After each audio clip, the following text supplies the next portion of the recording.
Good evening from our headquarters in Kiev. This is the Sunday Show, the only primetime program explaining Eastern European geopolitical storm in English, and I'm Nataliya Mykolska. And this is the last Sunday Show in this season, so we are talking about the highlights of the year. We will also discuss not just what had happened in Ukraine, but also we'll be live with Tbilisi, Moscow, Minsk and Chisinau in order to understand what are the major highlights in Eastern Europe and as well what to expect in 2020. And we have an extraordinary panel. I'd like to introduce here Oleksiy Sobolev, who is the director of ProZorro.Sales. It's an innovative innovative public service for the procurement. Yevheniya Kravchuk, servant of the people, MP and deputy head of the faction, the biggest faction in the parliament. As well, Nataliya Mykolska, who is an international trade lawyer and also former deputy minister for economic development and trade. And Paul Niland, who is the Kiev-based writer and founder of Lifeline Ukraine. But before we start, I want also you see very short, but the highlights of the year. Ready?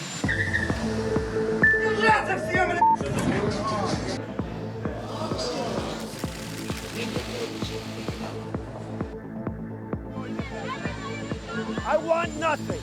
That's what I want from Ukraine.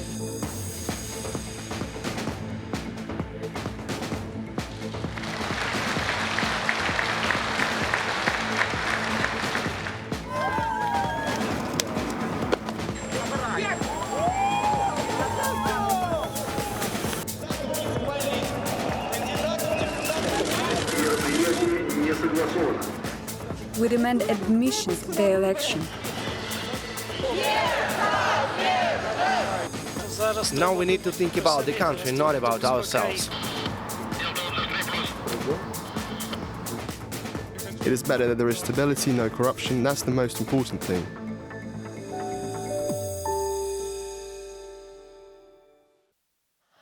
So probably I would start with, I will have the taking question to all of you, but maybe Yevheniya, that would be the first for you. A year ago, we obviously many of us couldn't imagine that Volodymyr Zelensky would be the president, that there would be a party named Servant of the People, it would have the majority in the parliament. So how this year changed your life? Well, it changed my life drastically because a year ago I would not imagine I would be a member of mono-majority in Verkhovna Rada, and actually it's probably the event of the year, the president's elections, because it gave a start of a big political relaunch. And then we had parliament elections. We formed mono-majority in the parliament, and in the very first day we formed cabinet ministers. Remember how it was in previous Verkhovna Rada, they had for months of negotiations, let's say negotiations. And we worked for 4 months now, but I feel that it's been whole year because it's so intense. Actually, this Verkhovna Rada passed more than 120 laws and many to come.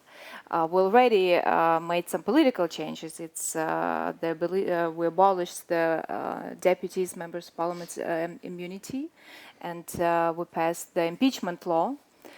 We passed many laws on economical and not all of them that needed, but still we made a start on investing in state-owned companies and a start for selling these companies to investors. And you know, some fields in economics, like even demonopolization of ethyl alcohol market, is a big change for Ukraine because it has been a black hole for many years, and I can go on for. I want everybody to engage because what I want to say, we have this panel also because in this studio we talked really a lot about the meeting between between Zelensky and Putin, Normandy Forum, security, impeachment of Trump, and all these kind of things. But many issues hadn't been really covered. So within this program, we have a chance to really explain what really changed in the country. So you're welcome to join, but I would also get Oleksiy on board, saying that like you've been in the team of the reformers in a different bit capacity, but more or less in the same sphere. So had anything really changed? Well, it is definitely has changed. So we're joking that it was much easier to do, like for us, for ProZorro.Sale, to do reforms during Poroshenko times, because there was just less activity there. So during the last 3 months, we have completed projects that started like 2 years ago, and where, well, it was politically like really challenging to actually kind of implement them. So, and it all happened within the really short time frame of the 3 months. So you've been working on something like for 2 years, and then like one by one, different areas. There's like an urge for transparency. Everywhere. Yeah. So it has definitely changed here, and we're working like much more than we used to. We feel there's a like strive for transparency, and we kind of help to do that through like electronic auctions, and also with privatization, we're helping. We're heavily engaged in this privatization reform that's led by the Ministry of Economy. And also, for given the some buildings that are like municipal or something to rent. Also online. That's, so the lease auctions, like lease is the one huge area in this country which is done like completely through shady auctions, where the average competition is 1.1 per auction. So just one person shows up usually. So that has changed. The parliament has passed the law. I don't think that would be possible like before with the previous parliament. So that heavily influenced us. And actually, in our faction, there's a former colleague of Oleksiy, Movchan, who worked there. Even two. Yes, Motovolovets as well. So you know, Natalia, you worked for a previous government, then you studied in Stanford. You spent almost a year there. So how do you see, coming back to Ukraine for the last 4 months? With what, in what mood, Ukraine is ending this year? Yeah, indeed. I spent a year in Stanford doing my research, actually, not studying, and teaching to students there as well. What I can say, as being strategic advisor and working a lot recently, both for private sector and also for think tanks in terms of building their strategies and development, I could agree with what our co-panelist just said in terms of turbo regime. A lot of good laws has been adopted, a number of policies, bylaws, but what I'm still missing, and it's 100 days from the date when the government has been appointed actually, I'm missing vision and strategy in different spheres. Unfortunately, I do not see vision and strategy neither in terms of economic policy and economic development. I do not see vision and strategy in terms of international relations. I do not see vision and strategy in other spheres. So there are a lot of things done, positive things done, but I think that a lot of people in Ukraine, especially business people, they would much love to see where we're heading and what is our destination point. And the other observation that I have, also working now a lot with private sector and working a lot with different stakeholders in Ukraine, is that Ukraine is a bit out of context, of the global context, what's going on in the world. It applies to different spheres, starting from innovation to foreign policy. I do not hear a lot of discussion in the country on the very important matters like Brexit. We only discuss a lot of Trump and impeachment, but we do not discuss that one of the biggest markets outside of the EU, that actually is a market in focus for Ukrainian goods, and a lot of investments are coming from UK. Something is going on over there. It's not in the top of our discussion. We are not discussing what's going on in Silicon Valley and innovations, although we do have a ProZorro as being one of the very innovative projects, and we are not selling it. So what I see, that it's kind of a mixed feeling. I applaud to all the good things that has been done in the parliament, but I really hope, and that's a sincere hope, that within next month or 2 months, I would see more discussion as to the strategy, and then all the decisions that will be adopted will fall within this strategy. Because what I see in terms of the land reform, I think the land reform. I think that would be a special. I think, I would just add one small point. I believe that the issue with the land reform is directly connected that there was no strategy. So now we are just, moving from one policy to another. We'll probably definitely have the question on the land reform, but Paul, I think like a year ago you also been a regular guest to our studio, and we were thinking, what will happen in Ukraine? Who will be the president? Poroshenko or Timoshenko? And that was kind of a choice. So it's really kind of a very different reality. It's a very different reality, and when I was here between the first and the second round of the presidential elections, I remember we had a very lively discussion with the other guests who are here. As far as Zelensky is concerned, I've held back on forming a judgment on him. I wanted to be fair and to give him the benefit of the doubt. I'll say about the talks in Paris, there was a lot of worry before he went to Paris that there was going to be some kind of capitulation. I never expected that, and the people who were talking about those kind of things, their fears have proven unfounded. But I'll agree with what you said. I don't see enough strategy. I don't see enough direction, and the idea of having a turbocharged reform policy or a turbocharged policy of initiating and passing new laws is great on the surface, but it's the quality of those laws and ensuring that they're not then contradictory with other laws. Some of the examples that you gave, stripping immunity, obviously that's something that should have been done a very, very long time ago. For many years. For many years. What we removed. And the question is how we open that up for abuse of certain members of parliament then for their political positions. The land reform thing that you've just mentioned as well, I think that's also very good that Ukraine is finally going in that direction, because and I was just talking with a friend of mine a few days ago, and he was saying, I have an asset, I own it, it's mine, I can't sell it.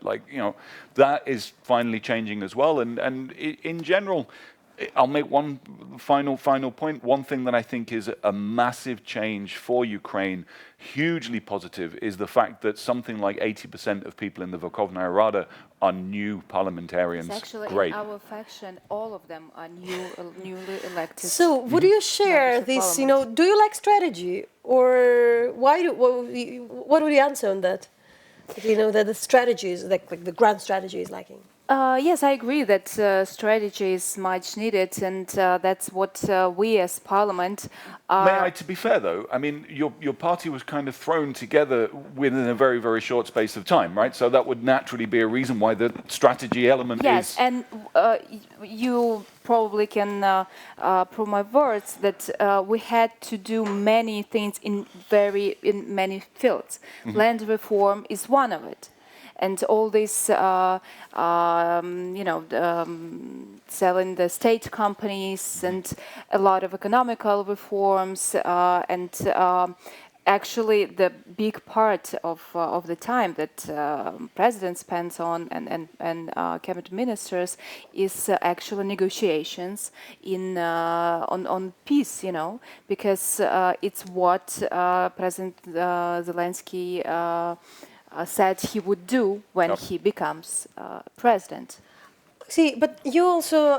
so strategy is very much needed, and as a parliament, we have the control function. Mm-hmm. Of course, we can adopt the laws, what we do, and also we will control cabinet of ministers.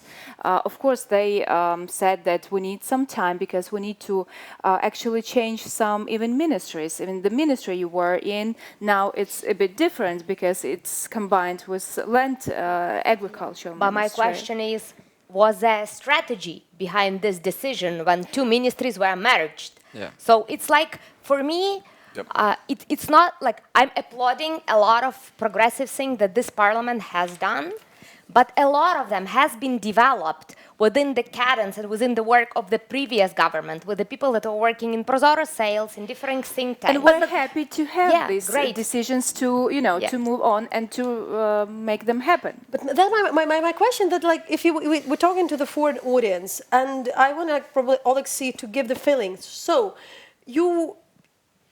the things you are doing now, are you building upon, you mentioned partly, but generally, I'm not speaking maybe about like narrow field of your interest, but generally, what is your feeling? You're building upon what had been done by the previous team, definitely. you're changing it something, you totally like rethinking it, so what's going on? Okay, so like my take on this is like we're working from the inside. This is in executive function, but we also develop the laws that, because nobody really can develop them like better than us regarding this auction thing. So we're involved in many stuff, but mostly in execution. So what has definitely changed and why is there no strategy is that we have a huge like homework to do. Before we can like grow, we need this foundation, and lots of stuff has been done and prepared during the previous administrations and the presidents, but they, for political reasons, they were not passed. And like we are passing a lot of fields, in the laws in a lot of fields at the very, one time. I would ask then provocative question to Oleksiy, does ProZorro.Sales has a strategy? Sure, yes. So that's the answer, Like my question here is, I'm not criticizing the decision that has been adopted. I'm just like making very urgent call for all people that want to have a policy for Ukraine, that it's time to start working on that. I guess that's some kind of the one round of the discussion we have. Yeah. I think we won't have like the discussion on whether there is a strategy and what this strategy. We also have the bunch of the topics to discuss. But I also want, before, as I said, like you said, like we can't talk just about Ukraine. The President Zelensky on his speech when he won the elections mentioned that Ukraine should be example for the post-Soviet space. Yep. And in this program, we have the highlights also from other countries because we really care. And we have from Minsk, Franak Vechorka, who is a famous Belarusian journalist. Good evening, Franak. Do you hear us? Hi. Hello. So, Franak, what we know that there are thousands of people protesting in Belarus against further integration with Russia. It was, I don't know whether it was expected to you, but in this highlight of the year, we want to show you what was the major things for Belarus, where it's all leading, what to expect in 2020. So in 2019, Belarus has opened the diplomacy to the United States for more than 10 years. We didn't have U.S. embassy and U.S. ambassador present in Minsk. So this year was kind of a year of the opening to the West. But same time, Russia was tightening its control over Belarus economy, energy sphere, and of course, political and military sphere. So what we expect the next round of negotiations and trade on major Belarusian companies, industries, because it seems that Putin and Kremlin doesn't want Lukashenko and Belarus go to the West. So Lukashenko is trying to play his own card, the card of the defender of independence, but so far not so successfully. So what we will expect in 2020, what I understand you have also the elections or not, so let us know what to watch. So we had parliamentary elections, sterile results, no opposition politicians in parliament. Lukashenko is very afraid of any alternative in the government, in elites. In 2020, we expect presidential elections.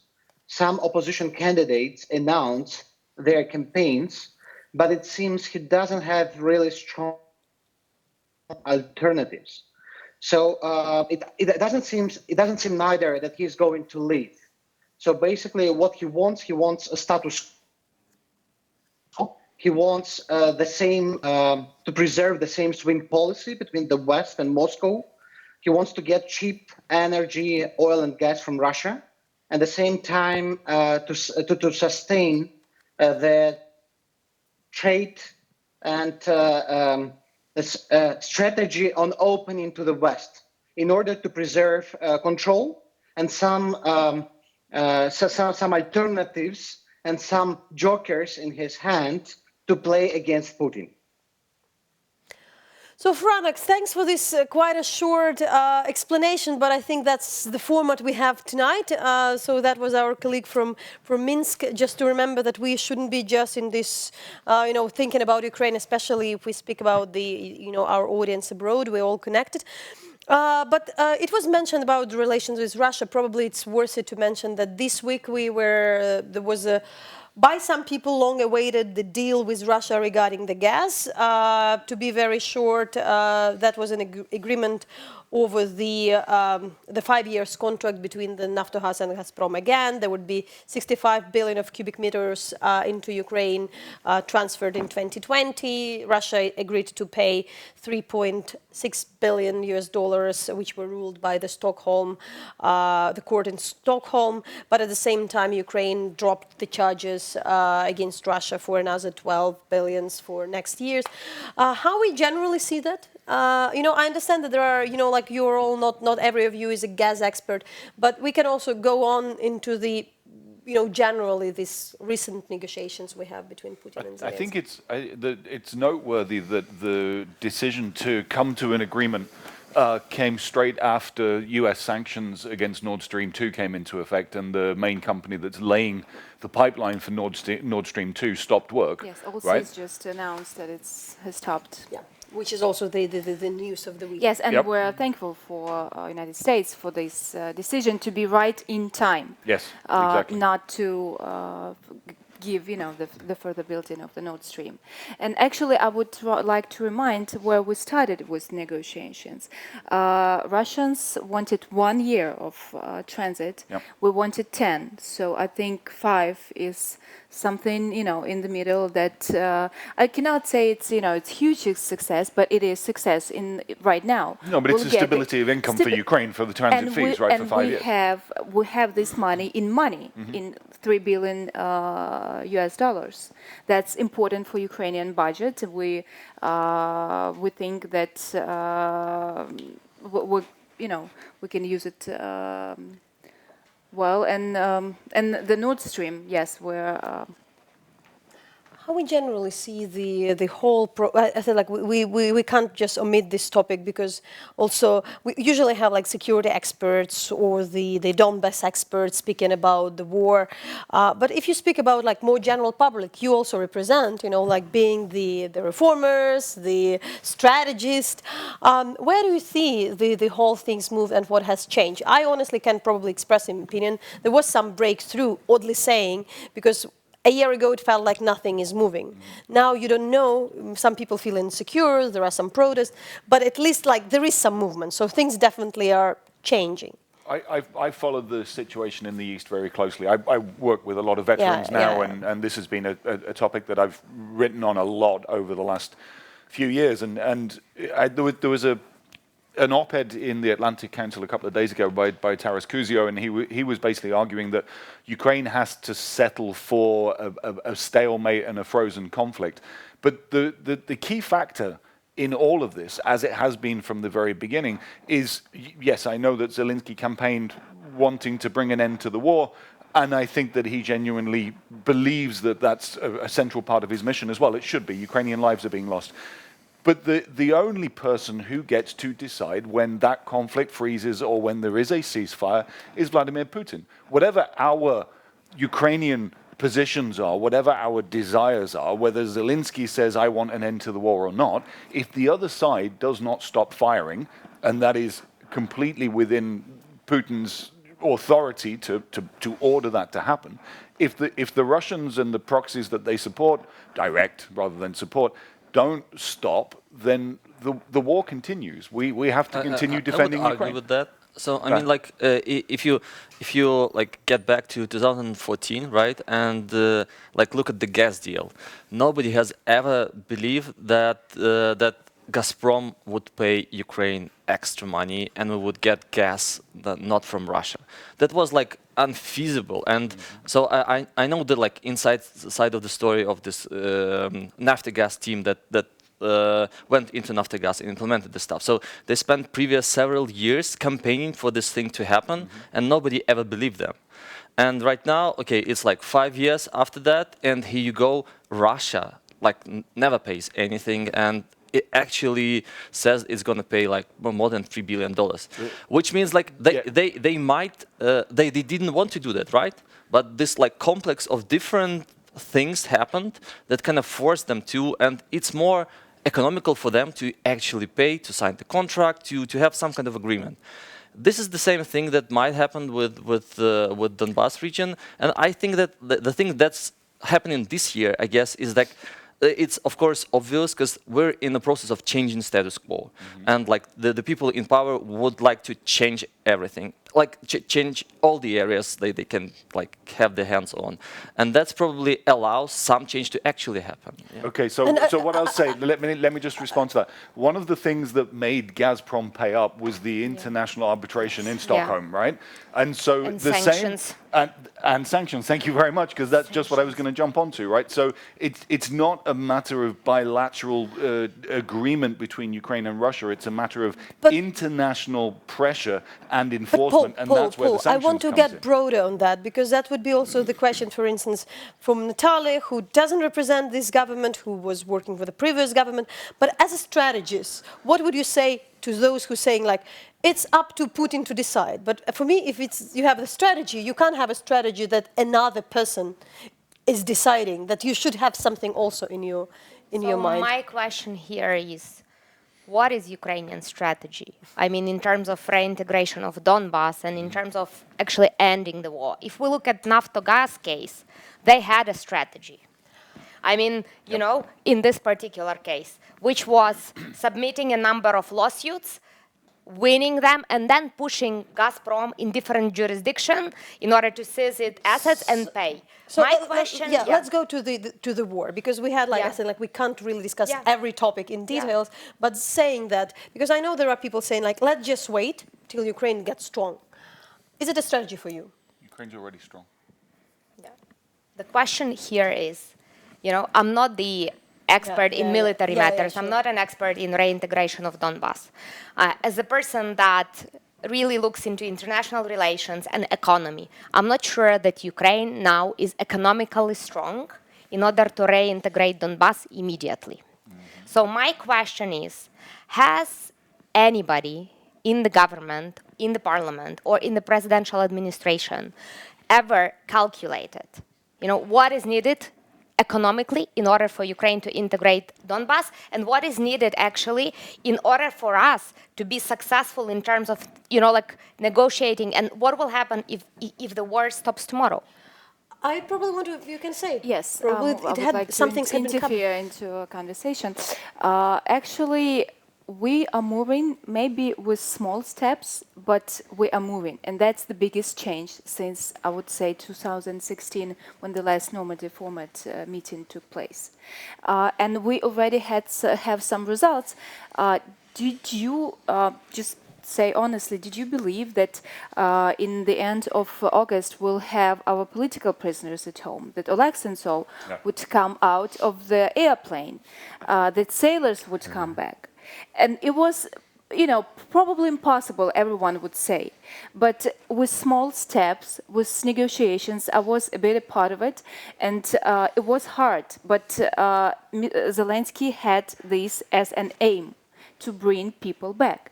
And right now, the President's administration and our trilateral contact group is still working to bring some more captives back. We will not have any meetings in Minsk until mid-January, but they still work in video conference format to have these lists fixed and to have another exchange and bring captives. Do you have any kind of a timeline? Can happen before the Orthodox Christmas, for instance, or? Well, the timeline that was in Normandy is the end of the year, and also the ceasefire at the end of the year.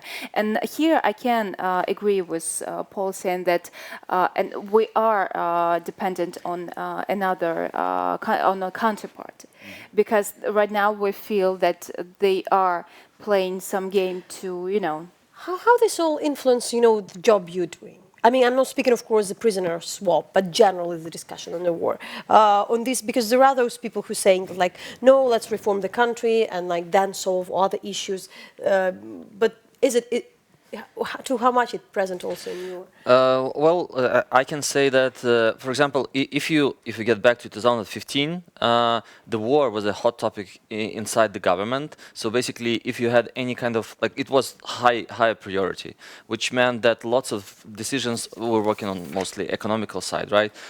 Couldn't be passed because, like, people were discussing war, and it was really important. Right now, I would feel that that there is a certain part of the government dealing with the war, but, like, economic side is also, like, very powerful. But presidential administration is mostly, like, for us, I've seen some decisions being not done because, like, deprioritized because of this, like, peace talks or Normandy. So everyone said, okay, there are, like, 2 weeks before Normandy, we're not doing anything except this. So that influences how decisions are made, and people are still trying to find the levers on how to kind of guide this thing, which is obvious thing if you have, like, elites are completely changing, right? Like in politics. So that's why it's there and behaving in such a way. We also have, it might be, difficult to follow up everything in one show, but we still want to also remind what's happening, not just in Ukraine. So we have with us Tamara Chergoleshvili, who is editor-in-chief of Tbilisi-based magazine Tabula. Tamara, good evening. Do you hear us? Good evening. Thank you for inviting. So, yes, I hear. So look, we are, of course, discussing so many things which have changed in Ukraine. We followed Georgia in our show as well. We looked at the protest, especially against the electoral code. And, what was, for you as a journalist in Georgia, the major highlight in your country, and what are the major challenges and the task for 2020? I define myself not only as a journalist, but as an activist. I mean, for me, the major achievement of 2019 was very vivid demonstration by Georgian society, by Georgian public, that Russia's propaganda to demonize the Western liberal democracy and Georgia's Western orientation has failed big time. It happened on 20th of June. That's when the protests have started. And Georgia was visited by Russian communist MP Sergei Gavrilov to attend the Orthodox Congress, which is actually an FSB event in disguise, in religious disguise. And not only he was kicked out from the country, the whole thing was followed by huge anti-government protests because Georgian people has realized that made in Russia oligarchs government, Bidzina Ivanishvili's government, is slowly dragging Georgia into under Russia's influence. So for me, that's the major achievement, that Putin's propaganda has failed so far in Georgia, despite the fact that Russia is spending huge money on propaganda, and you Ukrainians know better than anybody else that we are subjected to Russia's hybrid warfare, to all components of it, starting from the open military aggression and military confrontation, finished with propaganda, subversive operations, terroristic acts, so on and so forth. But they couldn't break Georgian public, so that's what makes me proud. 2019. So, and Tamara, there would be the parliamentary election, if I'm right, in 2020. Yes. What to expect? Because that's the prime minister is the most important person in Georgia. The Georgian dream government. I mean, that's what's going to happen for sure. Now the question is how painful it's going to be for the country and what's going to be the process leading to the elections. Because the protests are taking place, and that Bidzina Ivanishvili got stubborn and he broke the word given to the public after the violent dispersal of 20th of June rally, when 3 people, among them teenager girl, lost their eyesight. So that's what he did, and now he's facing huge international isolation. I'm sure you're following international press, and he's under huge pressure. And the good success of those protests is that yesterday Facebook sort of blocked inauthentic sites, troll sites that are linked to Georgian Dream government, and that was like stated by Atlantic Council, that are distributing anti-Russian propaganda. So Bidzina Ivanishvili's isolation is growing, and I hope that the success of 2020 is going to be its defeat and return of Georgia's sort of path towards, like liberal democracy, towards consolidation of the liberal democracy by ensuring proportional elections and the balanced government, because Georgians are tired of one-man rule. So, Tamara, thanks a lot for that short but very powerful explanation of what to expect. Long live Ukraine. Yeah, good. And happy holidays for all the for you and for the whole Georgia from here. We're looking internationally. I can't miss, of course, the story. This is the story of the week, but the story of the year. The Congress has impeached Donald Trump. He's not yet removed from the office. He might not be removed in the office by the Senate, as we know. But Ukraine has been inside of the whole scandal, of course. Probably until you spent like quite some time in the US as a Ukrainian before the call. But still, what is your take? I feel that the Ukrainians don't really discuss that to extent, we can expect. I think that Ukrainians discuss impeachment, but from a very strange angle. For me, they are discussing, whether President Zelensky was strong during the talk, what he said, what were the accents, but they are not discussing the consequences of this talk or potential implications for the country or potential implications for the policies. That's my takeaway. I just want to come back to one very important point, which is very much connected to the Trump issue. We are all living in world with a lot of Russian propaganda, both in the world and in Ukraine. Trump impeachment case was used by Russians in terms of Russian propaganda as well, and in order to harm the image of Ukraine as well. So that was a small research made that there was a number of Russian bot farms that were spreading a lot of, fake information about this case, about President Zelensky, about Ukraine place in this case. So again, what is very important when you have a propaganda? It's a proper communication. And I believe the third very big problem that I see here is lack of proper communication, both in Ukraine in terms of reforms you are making. You are making great reforms, but sometimes I'm, as a person that's not engaged in decision making, I'm missing the communication. And the same applies what I see also in terms of international policy and moves of Ukraine on international arena as well. Yeah, sure. But probably, Yevheniya, I would say that we still have the, the whole autumn, we were answering the question of the foreign journalists. I've seen I can show this cover, then Zelensky on the cover of the Time, which actually is a very, very good article, not just one profile of many Ukrainian politicians. Still, what is also really your? I know that the parliament is, there is a minister of foreign affairs, there is a Mr. Yermak who is an advisor and assistant to the president dealing with the issue, but it would stay for us for the whole next year. You also been, I understand, to the trip to the US? Yes. So what is your take? What Ukraine will do? Finally, Ukraine has an ambassador to the US. Yes, actually 2 days ago, he will go to the United States soon. Actually, I was in the United States, in Washington, in the time of the hearing. It was 3 or 4 weeks ago. And Ukraine is in focus of American media because everywhere we would go, you would have these hearings on, and as people would talk to, they said that your president is as much in press as ours right now in this time. As a member of parliament and a member of servant of the people, I would not like to comment inner domestic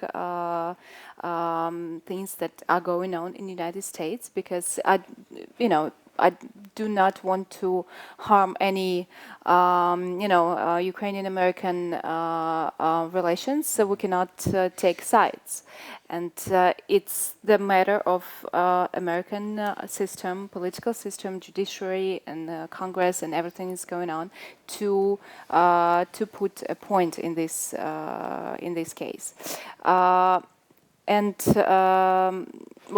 So maybe I would like to hear Paul on this matter as well. So it is, yes, Ukraine is being discussed a lot in the United States right now, but not in a good way. And actually, one of the fabulous things about this show is that this show is for an international audience. So a couple of days ago, I was watching a Republican senator being interviewed on CNN, and the words that he used was, Ukraine has become synonymous with corruption. Yes. And I'm tearing my hair out, right? And I'm going, this is just completely wrong, right? Yes, Ukraine was a deeply corrupt country. That's why 6 years ago we were standing on Maidan. We literally had a revolution against this, and 100 people died. But then the people who are here in the studio right now are a perfect example. In fact, when you introduced our friend from Minsk, what you said then was Ukraine is actually the guiding light of the region. And our friend from Georgia just confirmed the same thing as well, right? We're just waiting for our friends in Moldova calling and saying the same. We'll speak to them very soon. But I remember writing an article about probably 3 years ago, and I said Ukraine is at the forefront of a democratic revolution. And what I argued there was that the changes that we're going through here, including ProZorro, one of the most transparent, if not the most transparent government procurement platform in the world, including what you were doing in the ministry as well, and including the changes that we've seen now to Parliament, which has brought you into the Verkhovna Rada. What I argued in this article years ago is that the experiments that we're having here in Ukraine, our successes and our failures, they will form the models for development around the region in the other countries of the former Soviet Union. So it's totally wrong for the American press to be saying Ukraine is or American politicians to be saying Ukraine is synonymous with corruption. Ukraine has to become, and this is going back to the communications point you were making as well, communicating this better internationally. But Ukraine has to become synonymous with breaking free of corruption, because that's what we've been doing for 6 years. That's our reality for 6 years. And is actually, fighting that. We had meetings with over 20 congressmen during our trip, and they actually all supported Ukraine. Of course, we had some meetings in Ukrainian-American caucus, so they are our friends. And we feel that legislative diplomacy could also be a part of moving forward in communications, because Parliament is Parliament can do more in diplomacy as well. Although there is administration of president, although there is Minister of Foreign Affairs, so we, as members of Parliament, will communicate with our counterparts. There you go. So, and I would also, like Oleksiy say, because I just said, like, that's quite a nice highlight that your organization, your institution, is shortlisted as a Global Public Service Team of the Year 2019. Yeah, by Apolitica, which is like US website, and we also won a US Institute of Peace award just, I guess, this year or last year. You could remember all the awards you won, because you have so much of them. This is worldwide acknowledged. The thing I wanted to add to this impeachment case is that for a regular person like me, I guess, it added a lot of visibility to how politics works in the US. So, because there's lots of depositions there, lots of stuff published, which is like rarely in such a volume, right? And that's interesting to see how this like Ukraine-US relations are being built up. So I just read recently an article in New York about Lutsenko. So one of the things that they've been discussing, former prosecutor general, who kind of got us, I guess, into all this mess right now. But I mean, the thing that fascinated me there is that one U.S. senator or somebody else said, like, when the Poroshenko presidency has been starting, he said, okay, we have a chance to build here a really nice, like, liberal democracy. So, which is like actually the words helping to build this liberal democracy that we all like want to have. And I guess President Zelensky wants to have right now, right? But because of this whole impeachment thing, this whole strategic idea of US of building this like exemplary state here, has been like. Is that somehow is there a problem with that in the US? Do they still want to do that, or because right now is the perfect timing? I guess. I think the situation right now is that Ukraine has been used as a political football, right? And it's that there are two sides to this story. It is the Republicans and it is the Democrats, but it might as well be. There is the truth, and then there is the lies about what's going on. But historically, Ukraine has enjoyed bipartisan support. The sanctions bill that the Trump administration is again attempting to delay was passed with huge bipartisan support. And this is the future that we have to look to. So you're right to say that Ukraine should not be commenting on what are their internal affairs. We have to work with whoever it is that comes through in the future, right? Ukrainian American caucus is one of the biggest in American Congress. Yes, I know. Finalizing with that, that would be the whole next year. There is a presidential campaign in the US. Like a small point we never raised, that all the story has implication for bringing US investments to Ukraine. Unfortunately, Ukraine equals corruption doesn't help us to bring US investments into Ukraine. And if you have a CEO of big US company sitting in his office and his country manager bringing him a file and saying, okay, invest in Ukraine. Even if you will have all the great figures here, the person has in his mind all the things like Ukraine equals corruption, Ukraine is in the middle of the scandal, a lot of political risks. Yeah, but that's kind of the thing which is, you see that it's unfair, and there is, in this regard, I would claim there is very little really Ukraine can do about that because no, it's not about the communication, because it's more about even if somebody can't change Fox News, you really can't change that. And there are some things in not the Ukrainian power, unfortunately, we should admit. I should mention that there are some other things Ukraine can't probably influence that much. But Volodymyr Zelensky had been the most popular person in the search in Russia, which is quite an interesting moment. And we also have the chance to talk to the Russian colleague, but not about Putin, not about Normandy. I should explain also to you, as a Kyiv-based organization, we also cover Russia for this show, and always anything about Russia is way more popular than about any other country by foreign analysts. That's just the truth. We covered this year the protest in Russia, the major protest, and what I also can claim that everything that was the biggest thing for Russians, they cared less about anything else now. And we had a chance to talk with Mikhail Fishman, who is the prominent political observer, a writer and anchor at TV Rain.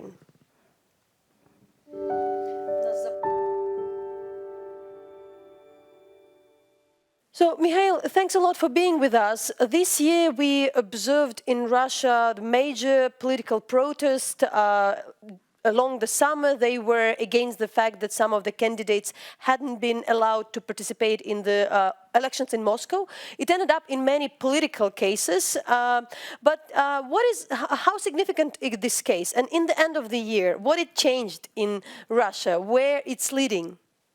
Yes, it's of course what happened this summer in Moscow is the most significant, the most important political thing that happened in many years in Russia.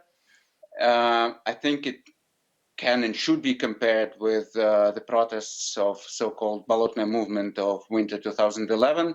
8 years ago, it's sort of a remake of the situation, but this time there were some differences, some real difference. The first thing that was different is that these protests were met with much harder violence and repression.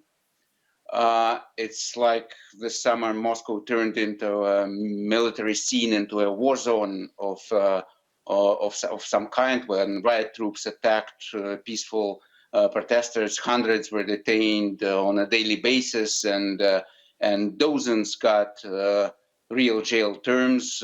Again, unprecedented trials, staged trials that, yes, can be compared with Bolotnaya trial, but again, harder, faster, and more repressive.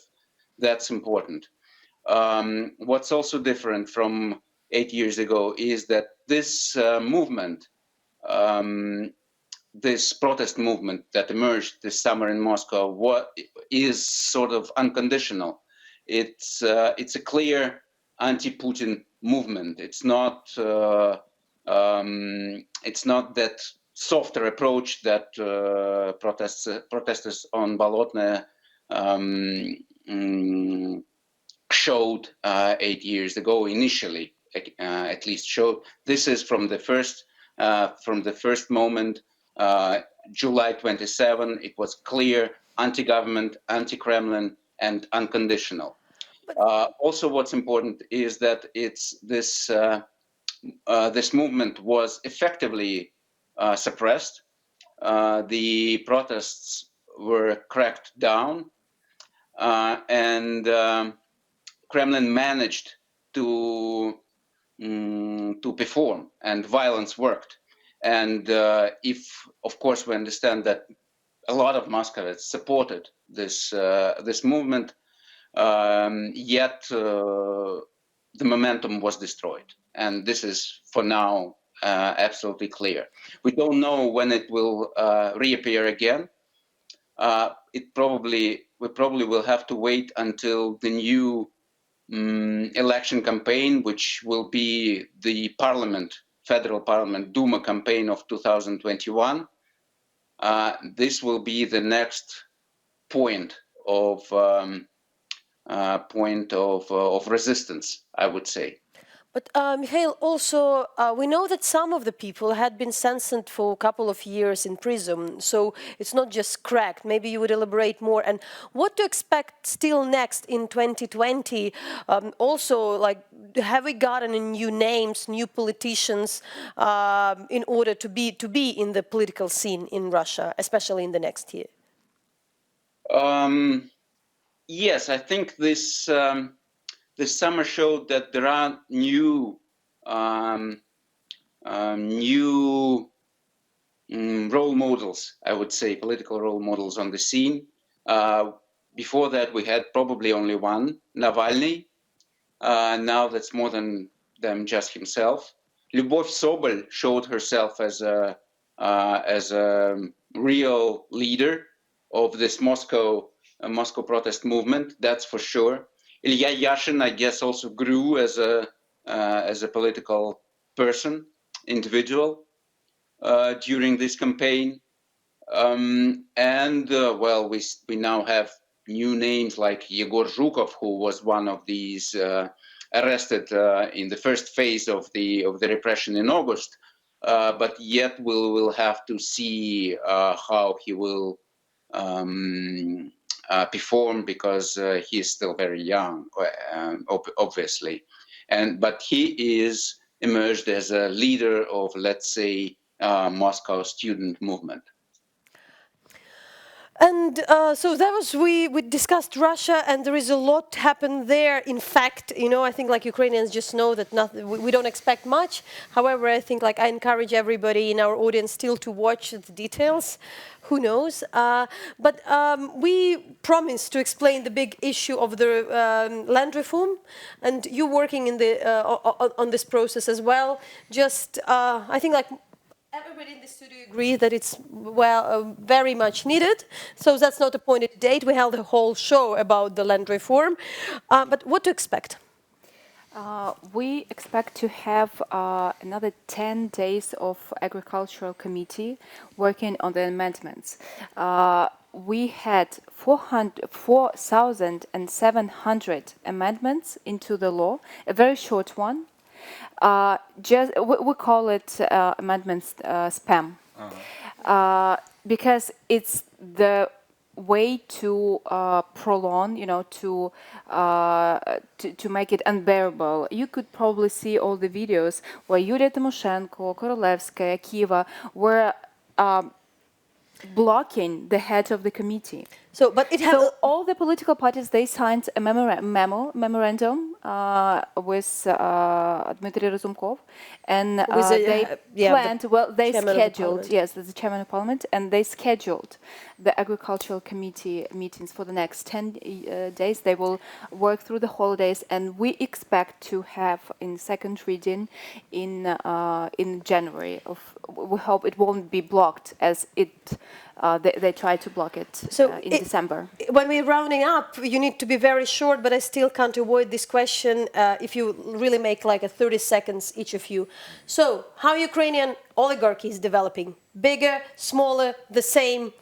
What's your point? Everybody has their 30 seconds. In 2019 and 2020. They haven't gone away. Clearly, Kolomoisky felt emboldened by the election of what he believed to be his man. The only way to change this is strengthening of the rule of law. If we have judges who rule based on the facts, then that cuts the legs out from underneath the oligarchs. Natalia? Rule of law, demonopolization, and clear rules, playing field rules. Fair game for everyone. And you, as a servant of the people MP? Well, I think that oligarchs are quite confused after the president and parliament elections, I would say. Okay. I guess like we see this big fight with Kolomoisky happening right now. The other oligarchs, they trying to get their hands on how this thing gonna work in the next year. So we'll see more fights with the other ones. I guess like it would become more prominent. And we will pass the laws on their socialization. Okay, so we'll have also the with us very short Skype with ex-deputy advisor for the Prime Minister of Moldova, a story which could have been the story of the big success when the pro-European party got with the coalition with the Socialist Party, but now not longer anymore. Akum is running Moldova. So Vlad should be with us. Good evening. Do you hear us? Yes, good evening, Natalia. So really, like, explain. We had a story of the great success, but the Moldova managed to overcome its oligarch. But what's happening with him now, and with the government? Well, after the local oligarch Vladimir Plahotniuk was sent in exile in the middle of this year, what basically happened is that Moldova had a coalition government between pro-Russian Socialist Party and pro-European Akum Party. The government was run by Akum, and Akum has set a key priority for itself: justice sector reforms, prosecutor office reforms, and in general creating clean institutions which would work to support Moldova's economic development. But at the same time, the Socialist Party was working behind the scene to recapture the government after Plahotniuk left. And they succeeded in the end. There was a big fight over prosecutor's office. Akum has refused to accept a prosecutor general, which would in fact be subordinated to the pro-Russian Socialist Party, to the president. And the government fell. The government was voted out. And today there is a new government in the Republic of Moldova, which is run fully by the Socialist Party, and it is supported by the Democratic Party, self-styled as a pro-European party. And in essence, you you witness attempts and efforts to restore the previous system, where one person and one party controlled everything, all the institutions in the Republic of Moldova.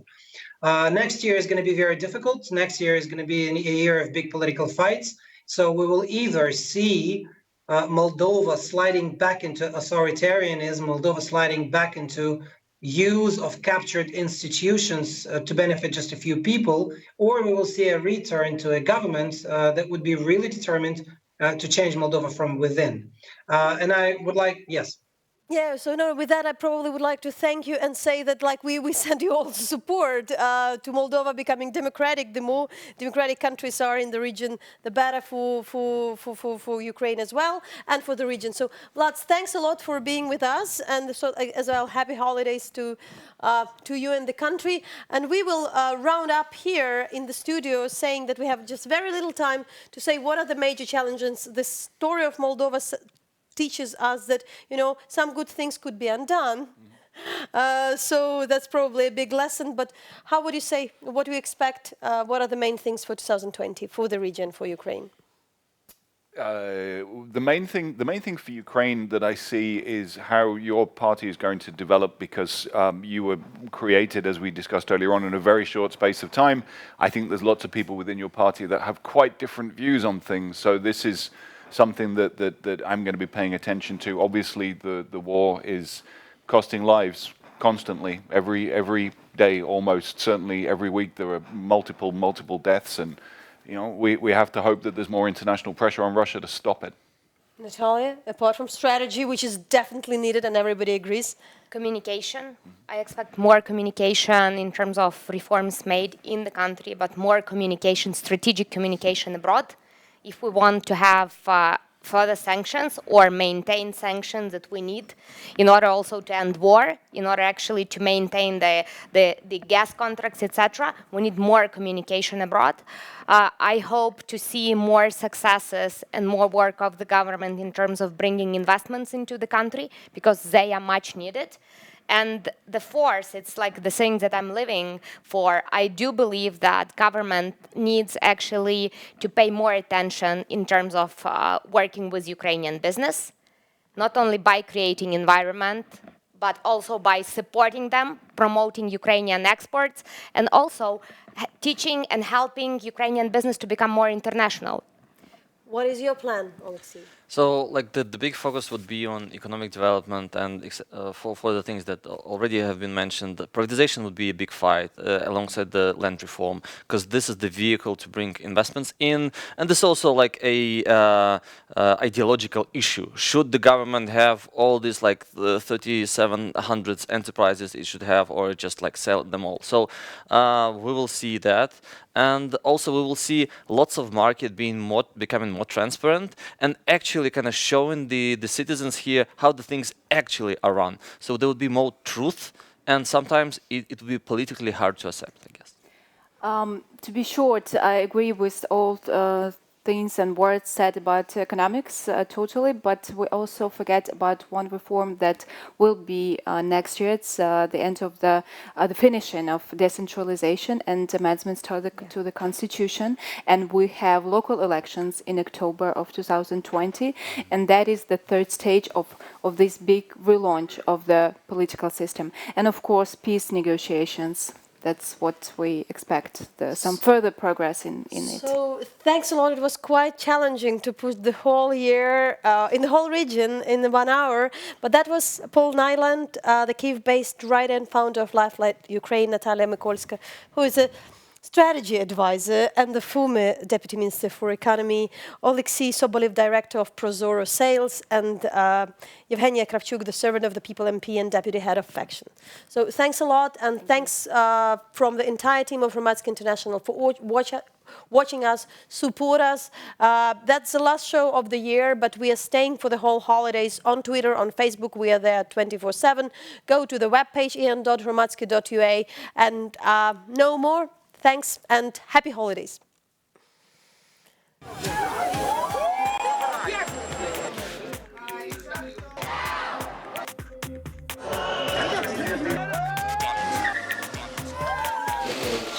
I would like us to be heard, not only in Ukraine, but all over the world.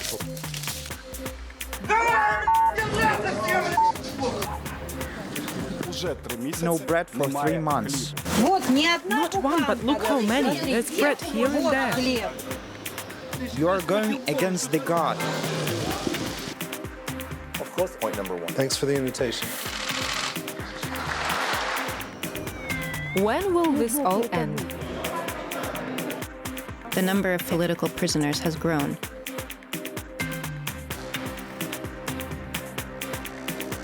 Good evening from our headquarters in Kyiv.